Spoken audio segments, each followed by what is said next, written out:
Hello and welcome to my home. It is a very hot and sticky night where I am. I have left Haida Gwaii. This video is going to be a little bit of a life update. I'm going to share about my last couple days on Haida Gwaii, a very unexpected response I had to arriving back on the mainland, as well as my plans for summer and a little bit of a sneak peek of what we've been up to since we left Haida Gwaii.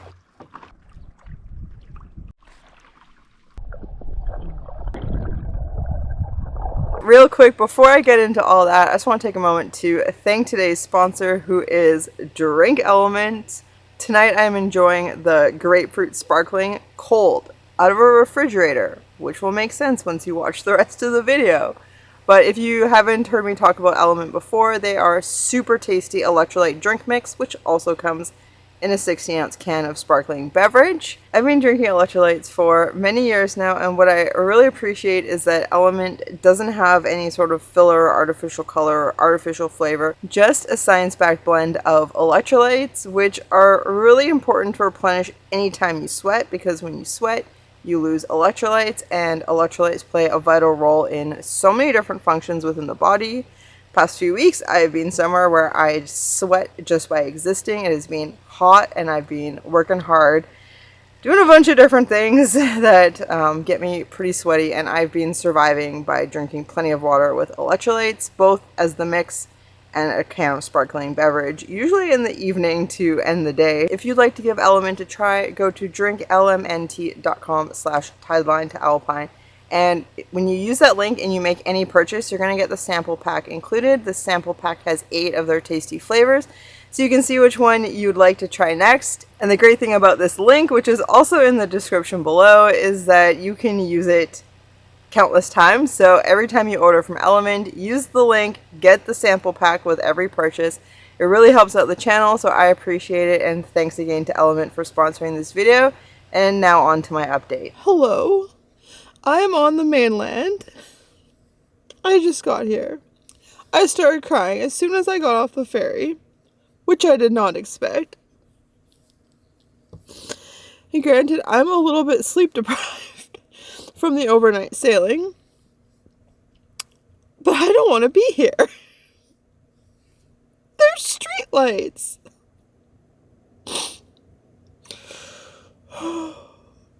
This is a small town. There are 3 times as many people living in this town as all of the archipelago. Oh, I'm so overwhelmed.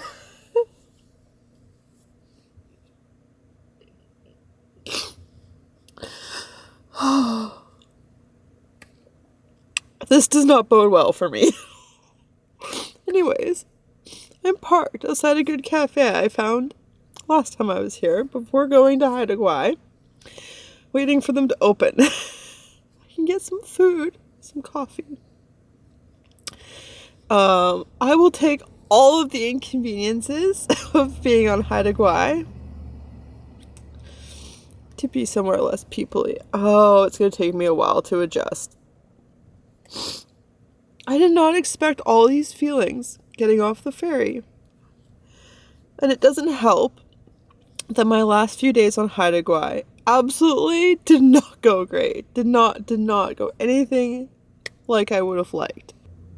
I'm just gonna lay down and have a bit of a cry. Get these feelings out. I didn't expect this.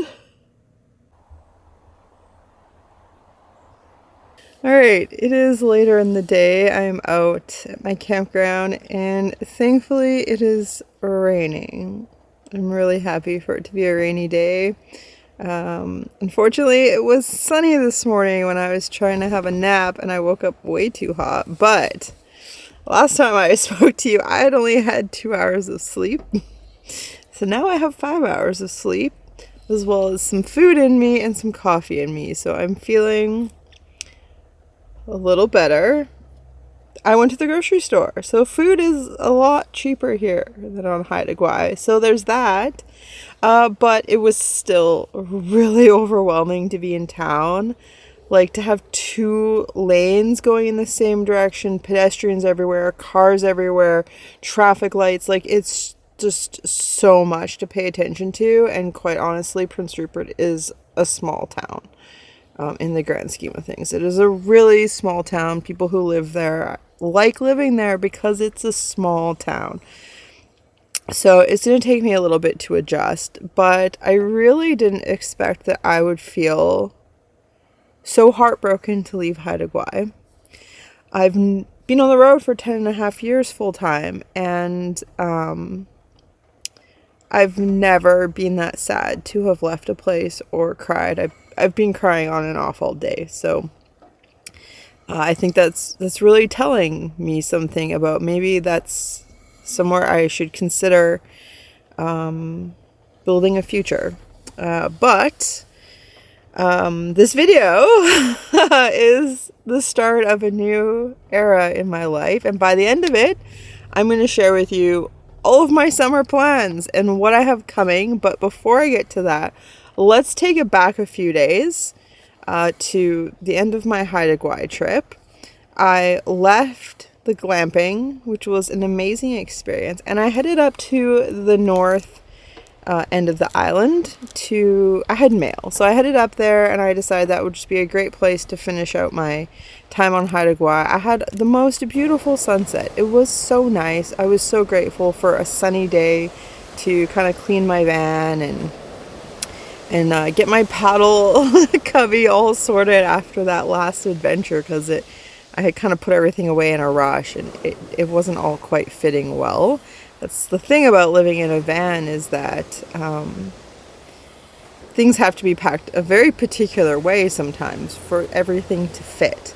And so, yeah, we had the great evening there, me and Frank hanging out. And then the next day was the summer solstice, and we had a beautiful summer solstice, beautiful weather. I actually went for a walk on the beach, and I didn't bring my camera, and I didn't bring my phone. And I can't remember the last time I've ever walked anywhere without any way to take any photos. And it was a little weird. I felt kind of naked, but it was really nice to be present and just cement the images in my mind. But I felt really present, and that was nice. We had a beautiful solstice, and I didn't feel like talking to the camera, but Frank and I had a nice day. We hung out in the hammock, and then I did a campfire, our last campfire of that trip. It was really great. Cooked up a bunch of potatoes, had another beautiful sunset, and then about an hour after I went to bed, I woke up with an absolutely horrendous migraine. I had no warning because I had been asleep for the hour leading up to it, and I woke up and it was so bad, and I was nauseous, and there was no way I was able to keep anything down. And I spent all of my last full day on Haida Gwaii in agony with a migraine and vomiting. So I had plans to do a bunch of small adventures and just kind of do some bunch of small walks I hadn't done yet. And so that sucked. And then, I had most of a day before catching the night ferry, but I had a migraine hangover. So really my last 2 days there were ruined. Yeah. So that was an unfortunate way to end my time on Haida Gwaii. But I had an absolutely amazing time there. It was nice to have so much time there. Last time I was there for 5 weeks, and at that point in my life, Haida Gwaii felt really small. I was craving bigger adventures. I had climbed the highest mountain. I had walked the longest trail, and I wasn't in a place where I could see myself being there long term. But now, 8 years have passed almost, and I just see so much potential, so much in terms of rugged adventure and just a way of life, or a slower, quieter pace of life that really works with my brain. I have had a couple TBIs, which I've talked about in the past.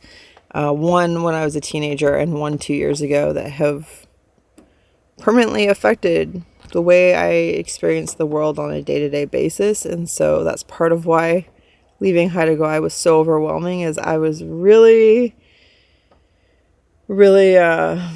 I guess, sheltered there, and it was really nice. And so I enjoyed having so much time there to be able to explore just all these different beautiful parts of the island. I actually have a folder on my computer. It's like 4 hours of footage that I haven't shared with you. It's called Unused Stunners, and it is some of the most beautiful footage I shot on Haida Gwaii, but it was all shot at times where I was between filming a video, or I was just taking a day to myself, and I want to share that with you. So I have a few ideas about how to go about that. If you haven't watched all of my videos from Haida Gwaii, I highly recommend checking them out. I'll put a playlist. I think it'll go up here, Haida Gwaii playlist. And I would love if you would, after this video, go and watch the ones you've missed, because it was such a beautiful time.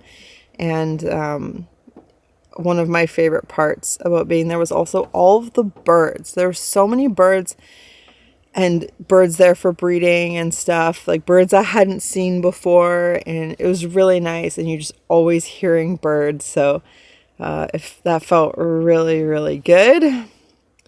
And yeah, I really look forward to going back. Hopefully it won't take another 8 years. I'm confident it won't take another 8 years. And if I'm ever able to afford to buy land, that will be high on my list. The inconveniences of being so remote and not really having much for like goods and services, I find those easier challenges than being in a busy world. And so I wouldn't mind living somewhere on Haida Gwaii that's like remote on Haida Gwaii, even though all of Haida Gwaii is remote, but outside of town. And yeah, I think that would be really good for me, and I could have a lot of fun building things from scratch and gardening and going on adventures and stuff. So yeah, now we're on the mainland. You might have noticed my bangs are going this way instead of this way. And that is because I trimmed them myself a couple days ago. And I do not have hair cutting scissors. I do not have clips. I do not have a comb. I just took these long pieces, tucked them away.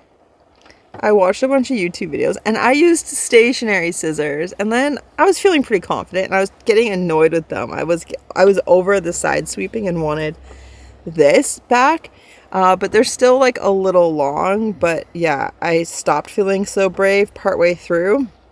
After I trimmed about 1 centimeter off, I stopped feeling so brave.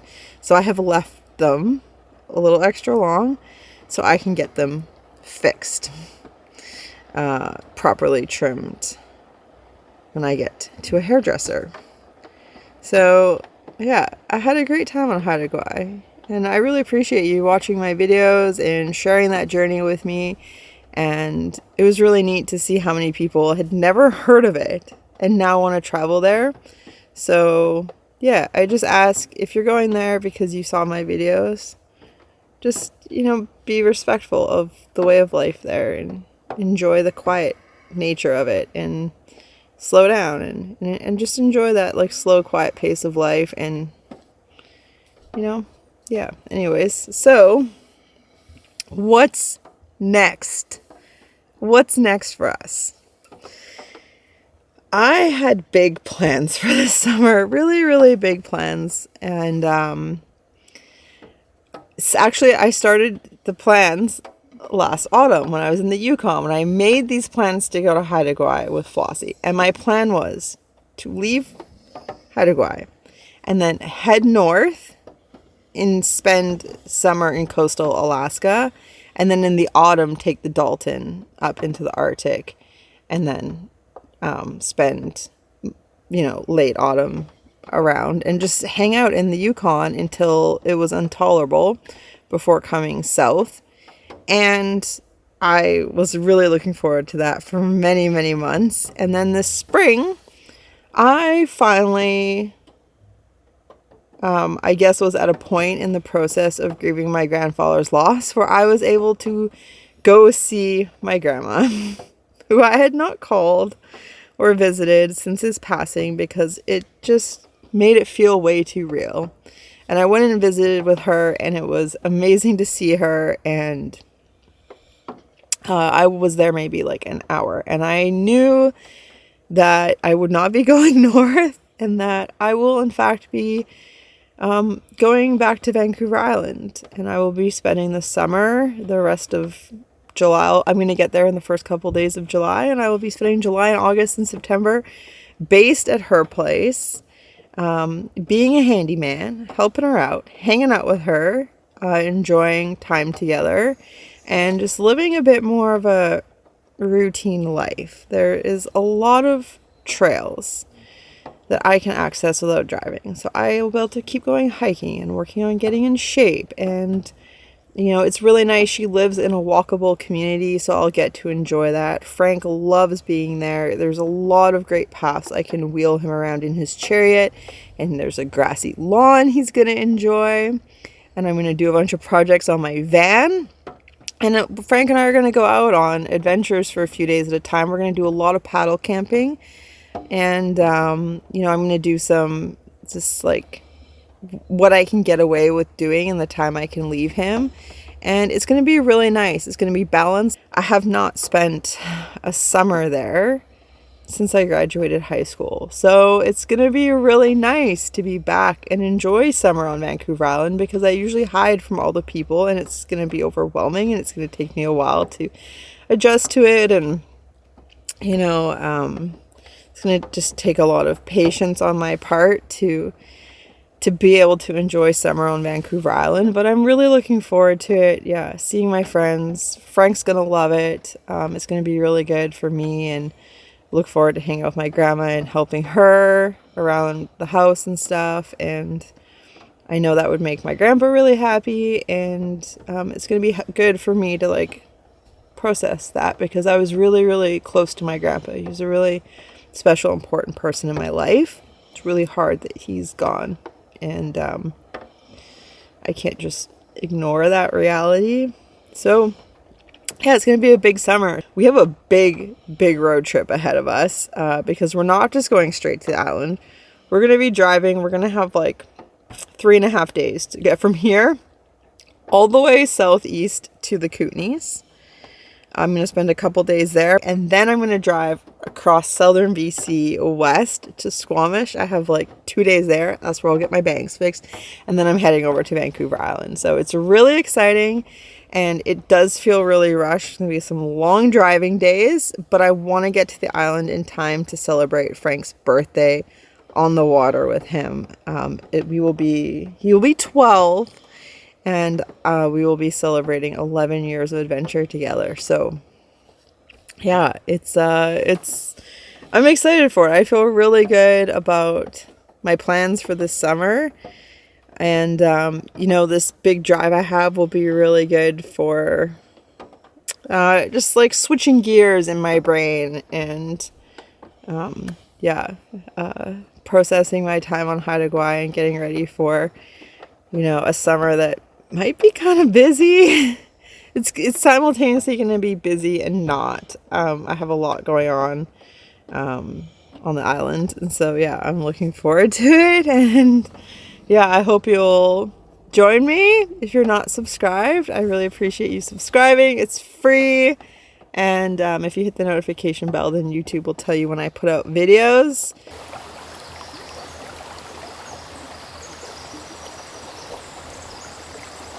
All right, we got the co-pilot here in his big comfy seat, ready to go. So I fully intended on filming my drive south, and it only took a few hours before I realized that that wasn't going to happen. Not only did I plan a route that was really rushed so I could get to the island in time to celebrate Frank's birthday, but the migraine really took it out of me. It ended up taking me a couple weeks to actually feel like myself again. So I'm pretty glad with the decision to not film that drive.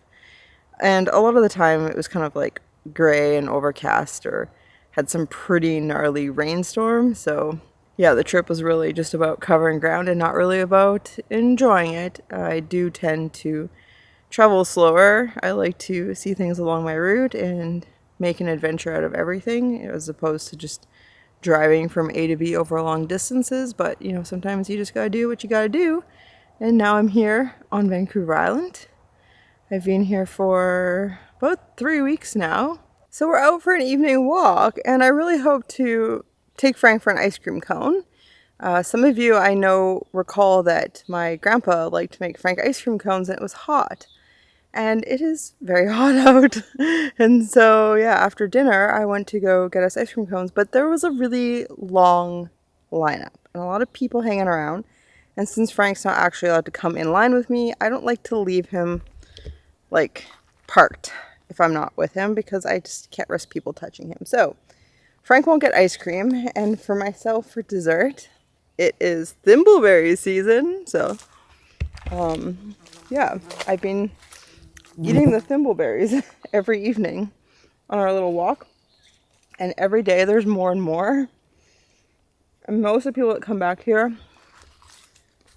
don't eat them for some reason. I think a lot because it's a lot of mountain bikers, and they're just cruising past when they're on this road. Oops, they fall off so easily. Ow! Oh, something just poked my foot. Anyways, so happy to have thimbleberry season. I didn't get one last year in the Arctic. So good. So I'll have to get Frank ice cream another time, and I will of course record it and share it with you. I'll actually include it within the video, our first one of life around here that isn't off on some paddling adventure, which is what I'm going to be doing tonight. It's packing us up for 6 days on the water. I'm very excited about it. It's been hot for weeks since I got to the island, and we've spent a bunch of time at the lake, and we've gone on a paddle camp trip for Frank's birthday, which will be the next video. Then I'll have one of our life here and what I've been up to, and then after that will be the videos I'm about to head out and film tomorrow. So yeah, after this walk I'm going to be packing us up.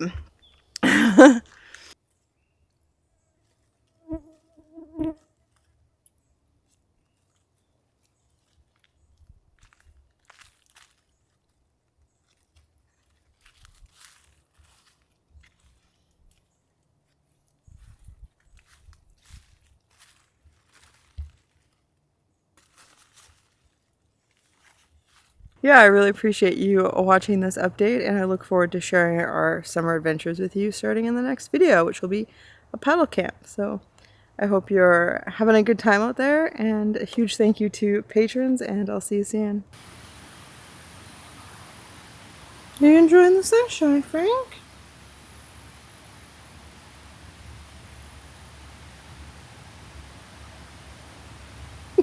Good boy. Yeah, you can savor that.